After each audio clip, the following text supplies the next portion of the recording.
Good morning, welcome to Brockham Quarry. We're here to tell a story of the interaction of people and the landscape. And as you can see behind me, the remains of a quarry that was started about 90 years ago to extract chalk and lime for the building industry, and then now is looking in a more natural state. And this is a story of about how humans impact the environment, but how nature can recover, and what sort of work that we need to do as custodians of that landscape to ensure that its interest is maintained. So originally this was quite an extensive operation. They had a small railway in here, chalk taken out by hand mainly and extracted from the site, and exposed these cliff areas as they started working back away from the lower slopes. Now what you see is nature recovering. You have woodland on the top that remained in the past, and is now dropping seed and shedding seed into the quarry, and so you can see all around us young trees are sprouting up. Grassland has come back in, and then the wildflowers. The interest of this site is to do with its geology. So the humans came here because of the geology. They were seeking chalk and lime.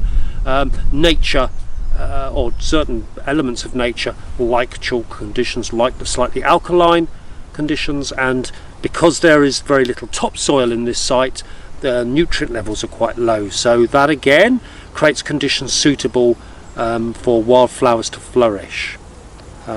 Wildflowers don't necessarily like poor conditions, but grasses don't like poor conditions, so that allows them the space to do it. To maintain this interest requires some sort of activity, whether that's human activity or animal activity, so it's about maintaining an area of openness within the quarry that allows the wildflowers to flourish, particularly orchids and plants like thyme.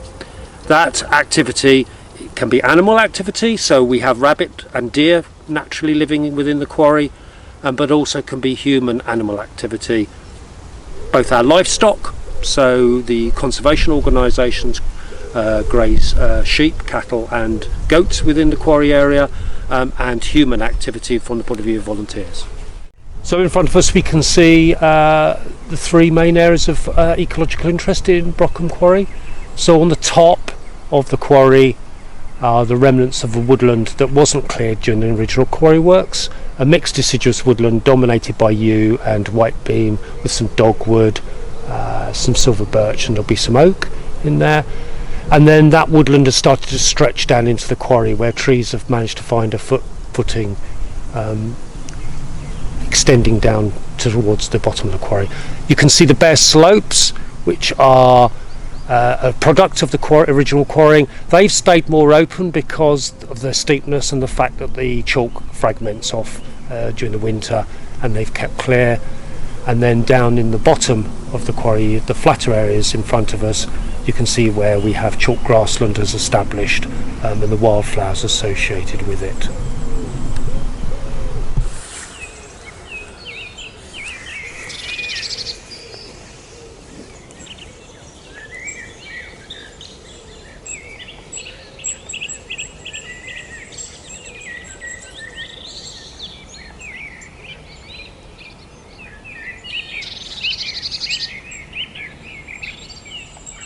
So here we're looking at an area of exposed chalk within the quarry. There's large extensive areas of steeper slopes, but you can see, just looking at this small example here, how nature has already started to reclaim bare ground. Nature doesn't like exposed soils, and it has a tendency to react, and certain plants will benefit it from. So usually the first plants to come in, they're not so obvious now because the grasses have come, are mosses. So mosses have colonising some of these bare areas, sucking up whatever moisture there is, but equally there's other plants coming in. So we have trefoils, which is a small yellow plant. We also have thyme, which is a slightly small purple plant, and some shrubs. So already we have an example of dogwood that's germinated within the soil, starting to grow, and back here next to me is a very small hawthorn. So as you can see, wildflowers, grasses and mosses and shrubs already getting a foothold on these bare slopes. As we look over to the west of the quarry, at the top of your view you can see mature woodland, and I can make out yew and white beam, some silver birch, there's some oak and some ash in there, and you can then come down in towards the quarry, towards the bottom of the quarry. You can start to see where the trees and shrubs are starting to encroach into the grassland along that succession towards mature woodland, down into the bottom of the valley here in front of us, where we can see young silver birch starting to germinate. That process will continue unless some sort of activity stops it, either human activity or grazing animals.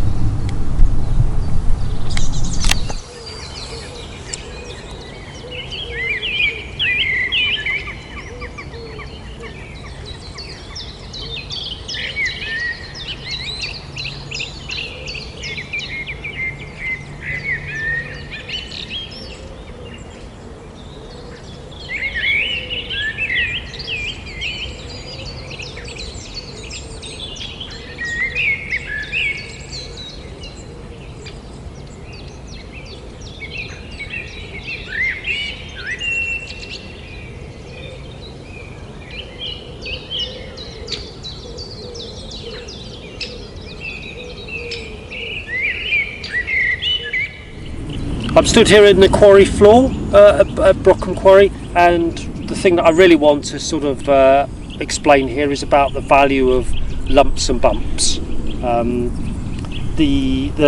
you can look across the scene here, you can see there's a number of hollows and mounds. These are a product of, for want of a better term, untidy management when the place was quarried, but actually it's really good habitat for wildlife, because it creates different areas of shade, different areas of light, different areas of drainage, and different plants will benefit from it. The other aspect of that and ongoing impact of humans are areas of bare ground, which create new habitat for plants to colonise. So the key thing is, how would we maintain this? How do we keep this area open?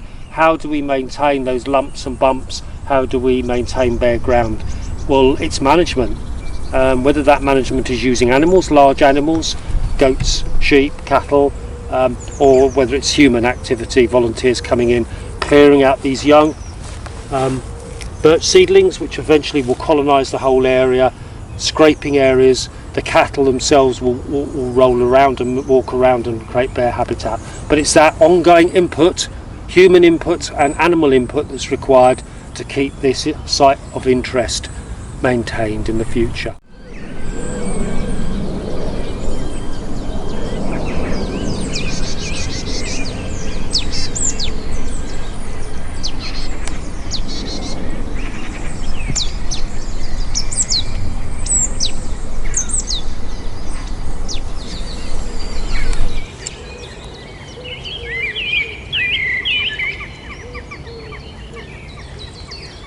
We've been talking about lumps and bumps in the landscape and their value for ecology and conservation, but not all the lumps and bumps in this quarry are man-made, and here we have an example of an animal-made lump and bump, which is an anthill.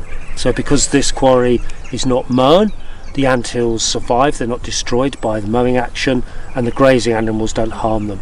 But the benefits of an anthill, apart from providing a home for the ants, which have their own ecology, and some of that is associated with certain blue butterflies, it also creates conditions for wildflowers. We're here very early in the morning. You can see the sun is exposing this side of the anthill, and if I put my hand on it, it's actually really quite warm, whereas on the other side is in the shade.